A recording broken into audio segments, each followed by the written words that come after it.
So let's just jump right in. What if I told you that being a genius isn't really about your IQ? That it's not something you're born with, but something you build? We're about to break down 10 very specific habits that the world's most brilliant minds all seem to share. And these aren't just little tips or tricks. Think of them more like an operating system for your brain, a hidden code that you can actually learn and install, starting right now. Right. So this is the central question, isn't it? We all have this idea that genius is like winning the lottery. You either have the lucky ticket from birth or you don't. But what if that's completely wrong? What if intelligence is actually a set of patterns, a code that can be studied, understood, and yeah, even cracked by anyone willing to learn it? Okay, and here's where this gets really interesting for you. I don't want you to just listen. As we go through these 10 habits, I want you to actually keep score. Be brutally honest with yourself. Nobody's watching. If you already have even just 3 of these habits down, you're operating on a level that most people just never get to. So you ready? Let's run a little diagnostic on your own mind. First up, we're going to focus inward. Because look, before you can start decoding the world around you, you absolutely have to master the machine that's doing the decoding, and that's your own mind. These first few habits are all about building that solid internal framework. This is the foundation for everything else. All right, habit number 1. Brilliant minds talk less, but man, do they think louder.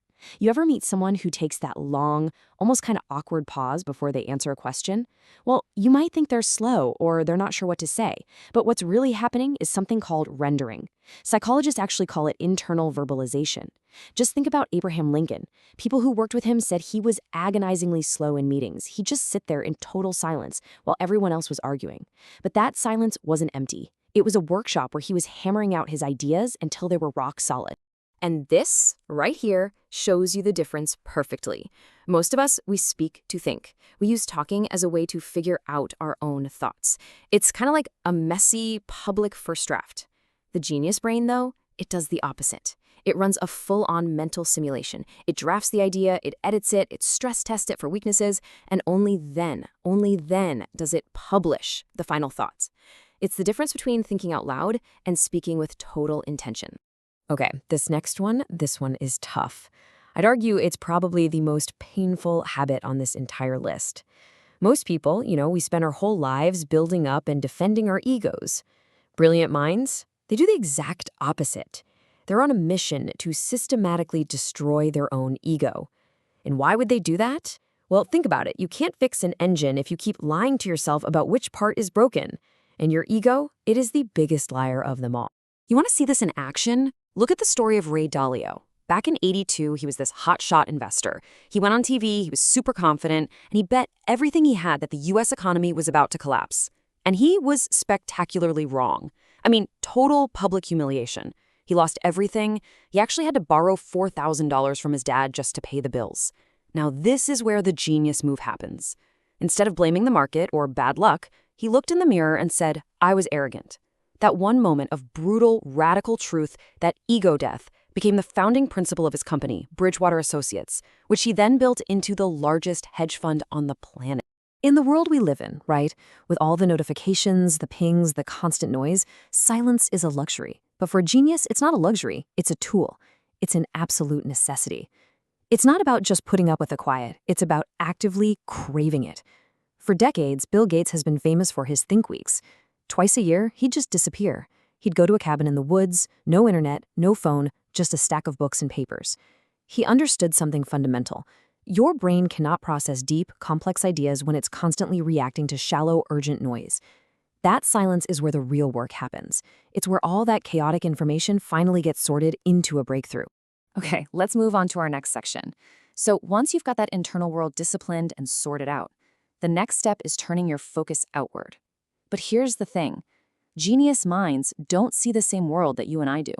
They have this unique way of looking at reality that lets them spot the critical details, the things everyone else just walks right past. Habit number 4 is just relentless curiosity. It's about questioning everything, especially the stuff that everybody knows is true. Sometimes the most revolutionary thing you can do is just ask a really simple question, why? Back in the 1840s, there was this doctor, Ignaz Semmelweis, and he noticed something horrifying. In the hospital ward run by doctors, women were dying from something called childbed fever at a crazy high rate. But in the next ward over, run by midwives, it was way, way rarer. He became obsessed. He had to know why. And so he just followed the logic, step by painful step. He saw the doctors, they were performing autopsies on dead bodies, and then they'd go straight to the maternity ward to deliver babies without washing their hands. So he made this really simple, radical suggestion. Hey, what if you guys just washed your hands in between? And the medical community was furious. They were insulted. How dare he suggest that their hands, the hands of gentlemen, were unclean?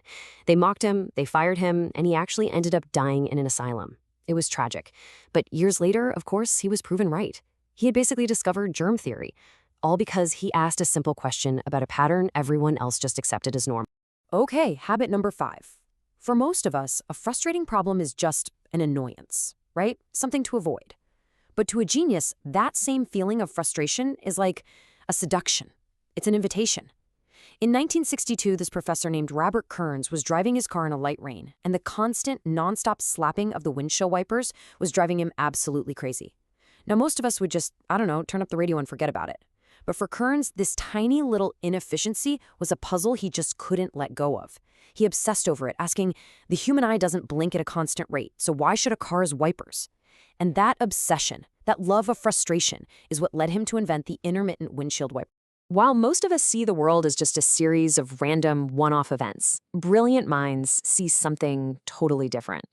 They see a giant, intricate web of connections. They are obsessive pattern hunters.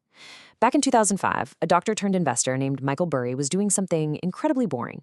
He was just sitting in his office, by himself, reading thousands upon thousands of pages of these super dense mortgage bond documents. But in that absolute sea of boring data, he started to see a terrifying pattern that literally no one else on Wall Street was seeing.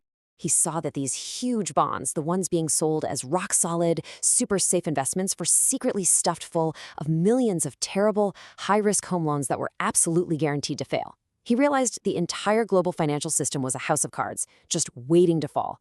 So he bet against the whole thing. The big banks, they literally laughed at him. 2 years later, the world's economy collapsed. And Michael Burry, he personally made $100 million. Not because he was lucky, not because he was a psychic, but because he had the sheer obsessive patience to see the pattern that was hidden in plain sight. And that brings us to our final section, the art of synthesis. See, it's not enough to just have a disciplined mind or to see the world clearly. The highest level of genius is about connecting the dots. It's about pulling information from wildly different places to build something totally new, something no one has ever thought of before. Let's talk about how to get things done, because most of us have been told a complete lie about productivity. The myth is that to be a genius, you have to just grind, work 14 hours a day, hustle, hustle, hustle. But the reality? Look at Charles Darwin. He wrote The Origin of Species, arguably one of the most important books ever, by working in these short, super intense 90-minute sprints. And then, and this is the crucial part, he would stop, and he'd go for a long walk on what he called his thinking path. He was letting his subconscious mind do the heavy lifting. Genius productivity isn't a marathon of brute force. It's a series of strategic sprints followed by deliberate, active recovery. I like to call this next one mental chess. See, normal thinking is just one move deep. If I do A, then B will happen. But high-level strategic thinking is all about layers. 2,000 years ago, the general Hannibal wanted to attack Rome. The Romans knew that crossing the Alps was impossible. They were this huge, impassable barrier, so they didn't even bother guarding them. But Hannibal thought in layers. He wasn't just thinking about his own move. He was thinking about his enemies' thinking.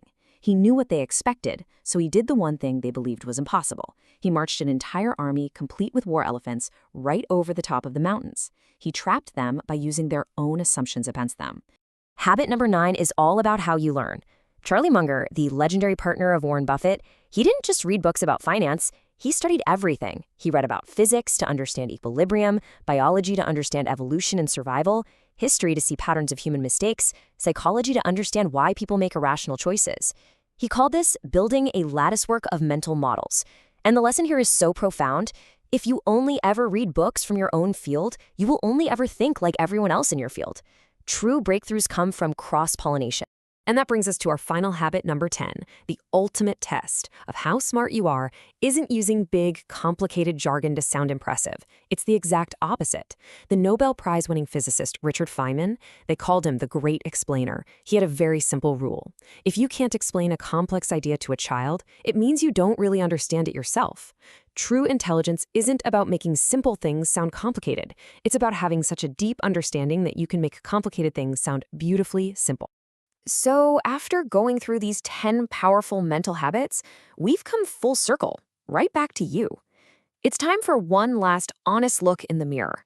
Seriously, think back through the list we just went over. Are you practicing that radical, brutal honesty, or are you still defending your ego? Do you actually crave silence, or do you fill every spare second with noise and distraction? Do you obsess over those little patterns that other people just brush off as nothing? Be honest with yourself. Give yourself a score. Where are you already strong, and where do you have a chance to install some new software? And honestly, if you take away only one thing from this entire explainer, let it be this. Intelligence is not some fixed thing you're born with. It's a process. It's a choice. It's about making the conscious decision to stop running your life on autopilot, to stop using your mind's default settings, and to start deliberately installing these new, more powerful operating systems, one habit at a time. I am genuinely curious to hear how this landed with you. If you're up for it, drop your score out of 10 in the comments below. Let's get a conversation going about which of these habits really hits home for you. Thanks for thinking along with me.